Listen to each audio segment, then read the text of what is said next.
Assalamualaikum warahmatullahi wabarakatuh. Perkenalkan, saya Raden Dang Rosnamanggung, asal intansi dari SMA Negeri 7 Bogor, yang saat ini sedang melaksanakan PPG dalam jabatan tahun 2023 di LPTK Universitas Kuningan. Pada kesempatan hari ini, saya akan menampilkan kegiatan pembelajaran inovatif mata pelajaran ekonomi dengan menggunakan metode PJBL, Program Based Learning, dan pemanfaatan teknologi sebagai media dalam mendukung dan memperlancar proses kegiatan belajar. Untuk itu, saksikan terus kegiatan ini sampai selesai.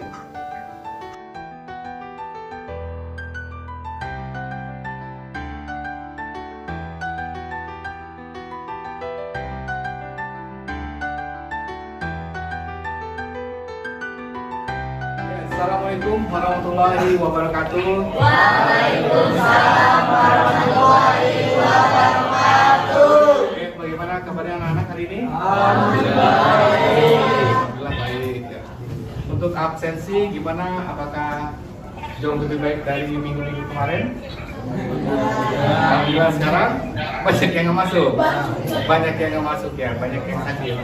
Ya karena sekarang ini kan musim hujan juga, ya karena sekarang musim hujan kan juga.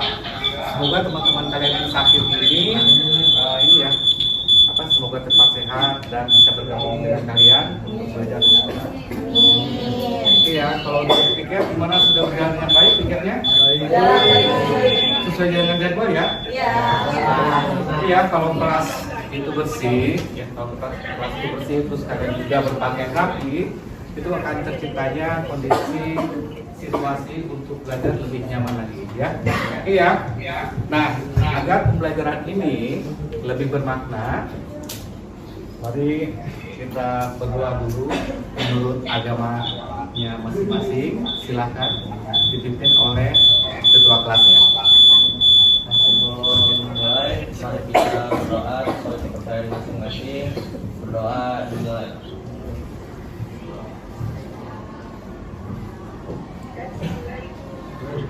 Berdoa selesai. Ya, berdoa kita sudah. Terus juga untuk membangkitkan semangat belajar.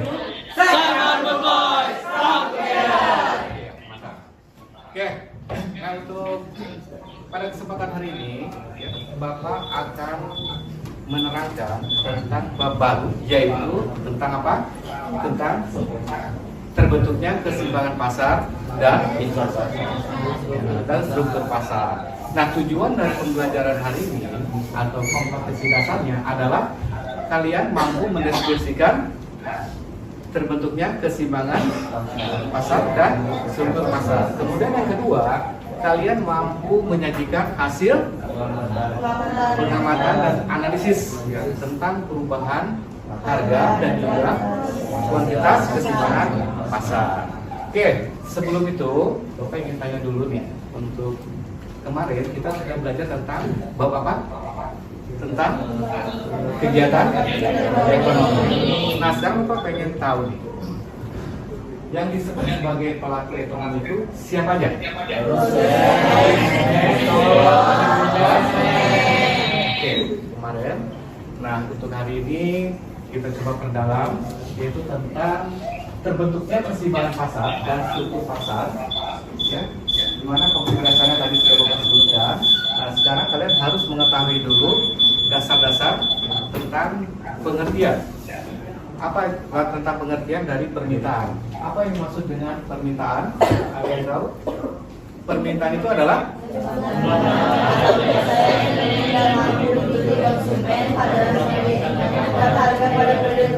ya, betul. Nah, di hukum permintaan ini apa tuh hukum permintaan dari semakin rendah harga semakin kemudian sebaliknya semakin tinggi harga suatu barang maka akan semakin nah, di dalam permintaan ini itu ada 3 jenis. Apa aja?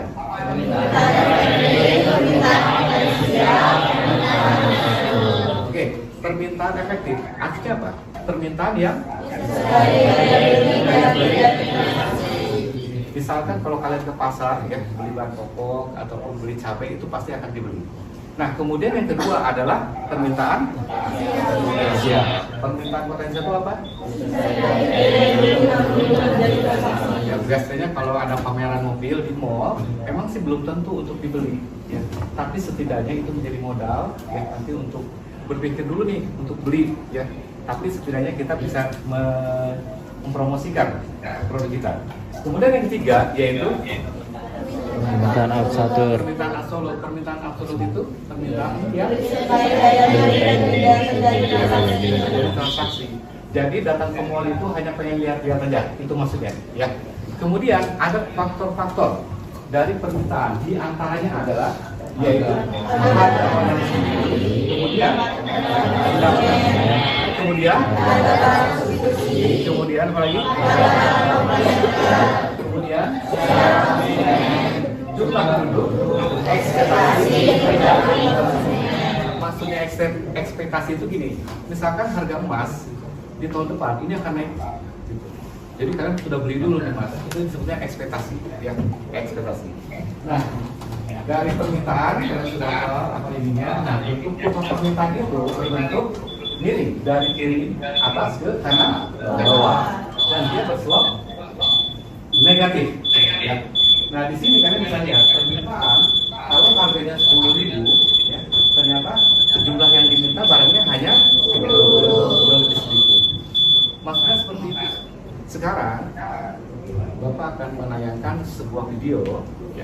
Kalian sudah tahu dasarnya tentang permintaan dan penawaran. Nah, sekarang Bapak ingin mengkaitkan antara inflasi. Kenapa terjadinya inflasi? Ya. Salah satunya adalah disebabkan oleh permintaan dan penawaran. Nah, di sini ada beberapa tayangan videonya. Kalian coba amati, ya. Kemudian kalian nanti coba analisis.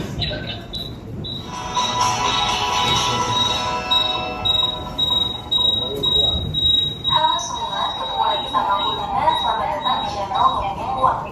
Pernah gak sih kamu Ya, dari video yang kalian saksikan dan terus juga kalian amati, dapat kalian lihat bahwa ada satu istilah ekonomi yaitu yang disebut dengan inflasi. Inflasi itu apa?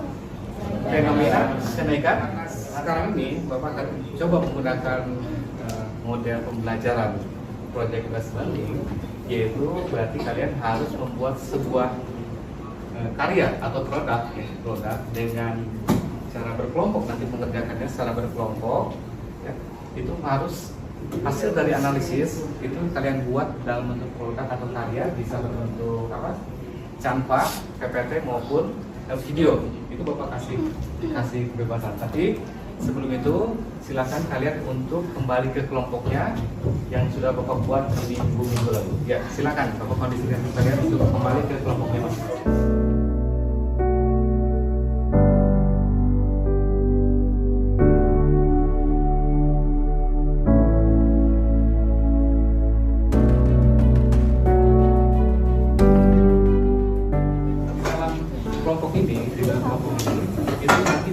Bapak telah membagikan bentuk ini ya, LKPD dalam bentuk PDF. Ya, coba kalian buka. Bapak sudah share di grup kelas, itu PDF-nya dalam bentuk PDF, LKPD-nya dalam bentuk PDF. Sudah dibuka.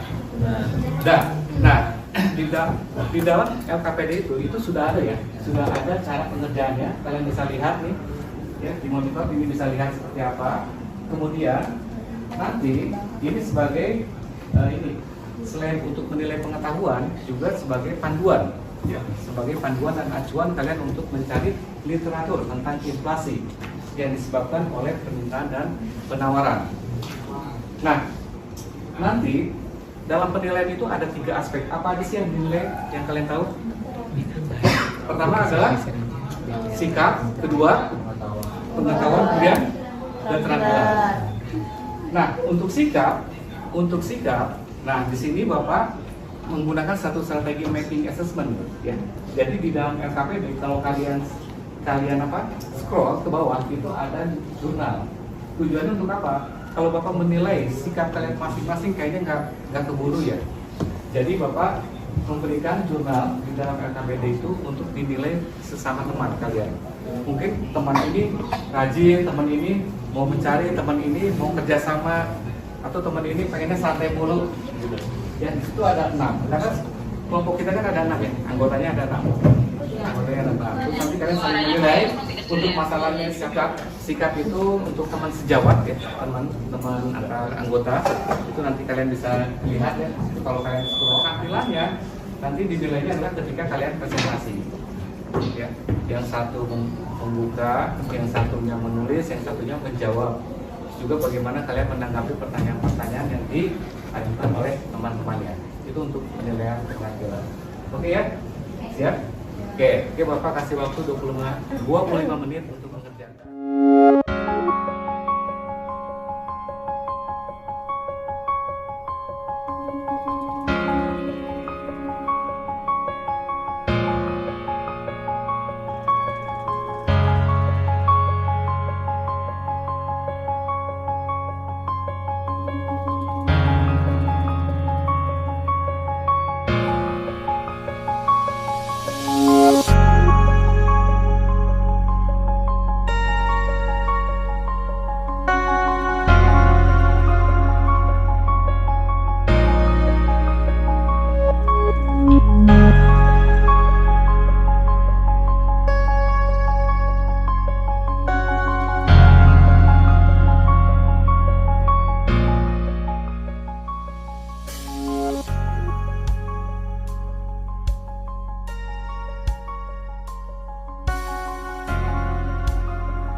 Assalamualaikum warahmatullahi wabarakatuh.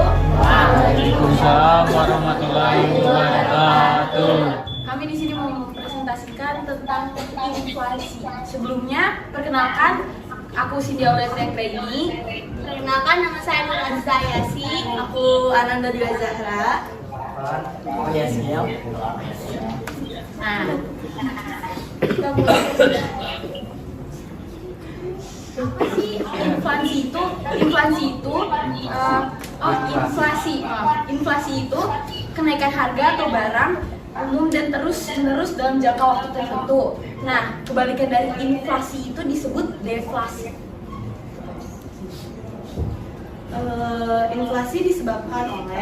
Inflasi terjadi disebabkan oleh kenaikan permintaan total terhadap barang dan jasa, kenaikan biaya produksi atau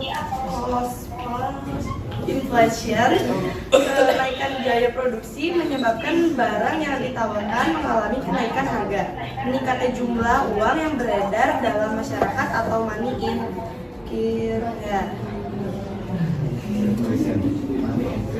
Apa saja contoh dari inflasi? Contoh kondisi inflasi di Indonesia adalah kenaikan harga BBM yang mengakibatkan biaya produksi naik dan berdampak pada kenaikan barang dan jasa yang dihasilkan.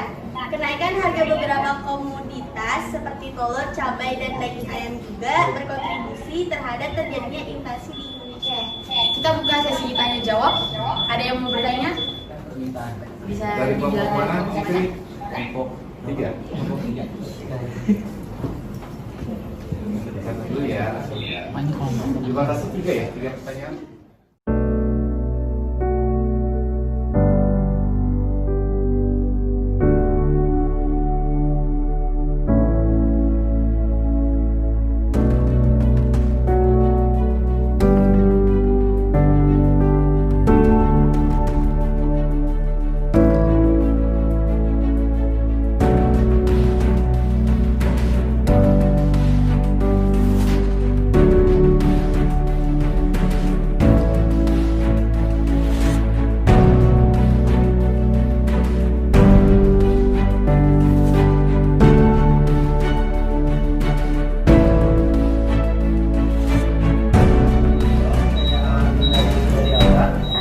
Bagaimana cara pemerintah dalam mengatasi masalah inflasi dengan menggunakan kebijakan segi penawaran?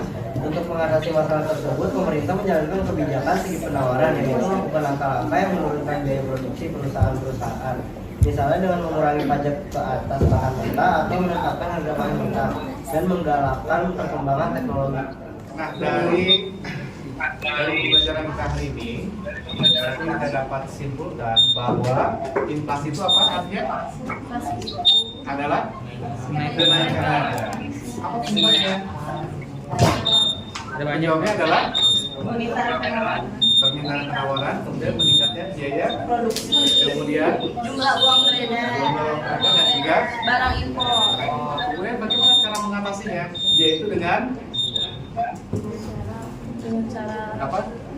Dan melakukan kebijakan moneter yang benar, mengurangi pasokan, kemudian menjual surat dan harga pemerintah untuk menarik uang. ya jual surat pemerintah untuk menarik uang dari pasar. Berarti di sini kalian sudah paham, ya?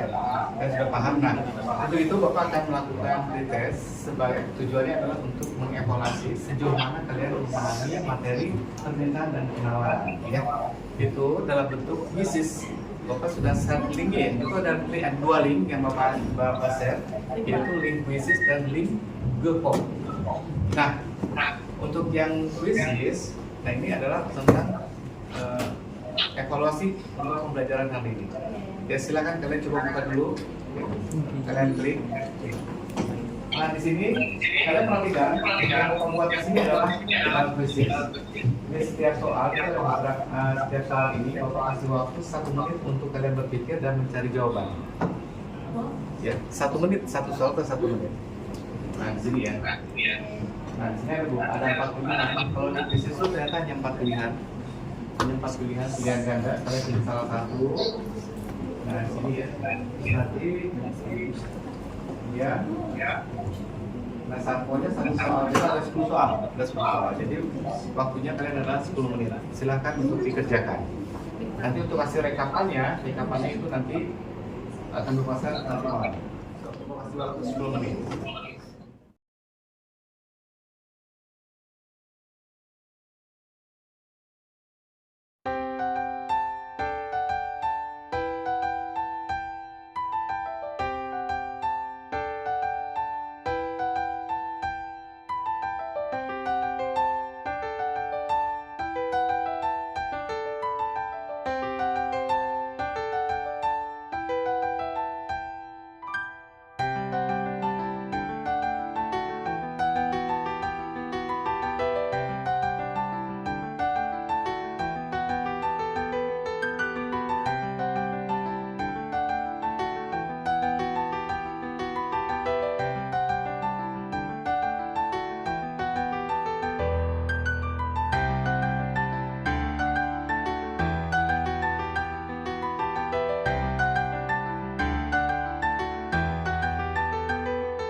Udah ya? Oke, nanti untuk hasilnya itu nanti malam ya rekapan. Oke, sekarang kita ingin mengetahui bagaimana perasaan kalian yaitu tentang pembelajaran kita hari ini dengan menggunakan project plus learning. Bagaimana? Soalnya tugas-tugasnya bisa dikerjain lebih mudah sama kelompok. Kemudian apa lagi? Terus kita juga bisa dikasih kebebasan buat berkarya. Iya, jadi itulah refleksi dari kalian hari ini. Dan juga gini, ya, selain dari kalian mengungkapkan perasaan pembelajaran selama pembelajaran hari ini, tapi juga kalian juga harus merefleksikan, ya, mengungkapkan perasaan selama diajar oleh Bapak. Ya. Nah itu ada link yang kedua adalah link tentang Google Form. Google Form itu adalah bentuk angket, itu kalian jawab. Ada 5 pertanyaan. Jadi mengungkapkan perasaan kalian selama pengalaman kalian diajar oleh Bapak. mata pelajaran ekonomi bisa mulai lewat. Silahkan kalian kerjakan yang mau aja lah ya di situ. Kalian jawab. Ada Google Form di grup kelas ya. Kalau kalian cari di grup kelas. Iya. Itu sebagai bahan ya, sebagai bahan pokok untuk meningkatkan nanti pembelajaran berikutnya supaya lebih simpel berbobot dan menyenangkan.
Oke, sudah tinggal kirim aja lah, nggak perlu panjang.